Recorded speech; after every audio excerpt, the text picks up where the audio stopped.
এই যে গুরু, এই বাড়িটা। তুই শিওর জানিস তো এই বাড়িটাই কিনা? হ্যাঁ গুরু, আমি পুরো 100% শিওর এইটাই সেই বাড়ি। নান্টু, নান্টু, এই কোন কুদমানি রে?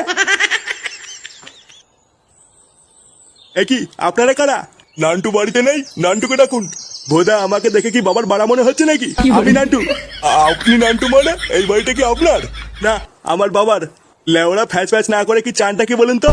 সে আপনি নান্টু হন বা বান্টু হন, এই বাড়িটা এখনই ফাঁকা করে দিতে হবে। এই বাড়িটা এখন থেকে আমার। কে আপনার মানে? এটা কি মগের বলুক নাকি? বাড়া কি চানটা কি একটু খুলে বলুন তো? আজ সকালবেলা একটা বাচ্চা ছেলে এই বাড়ি দলিল নিয়ে এসে আমার সাথে খেলে বাজি ধরেছিল। মালটা হেরে গেছে, তাই এখন এই বাড়ি আমার।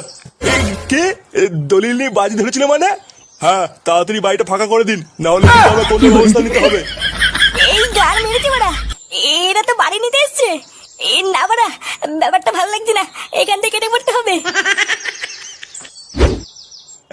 বড় বাল এলো রে, এই বাড়ি আমার, আমি কাউকে দেবো না। বাড়ি দেবেন না মানে? আমার কাছে দলিল আছে। চুদির ভাই বালে দলিল নিয়ে এসছে। এই লেওরা জান তো জান। গুরু, মালটা কিন্তু মুখ খারাপ করছে, দেবো নাকি 2-4টা? বাড়া আমি বাড়ি তো নেবই, দরকার পড়লে সব কটা সাটা ভেঙে নেবো। ঝন্টু, সবার প্রথমে এই সাটা ভাঙ, তারপরে দেখছি কি করা যায়। আচ্ছা গুরু।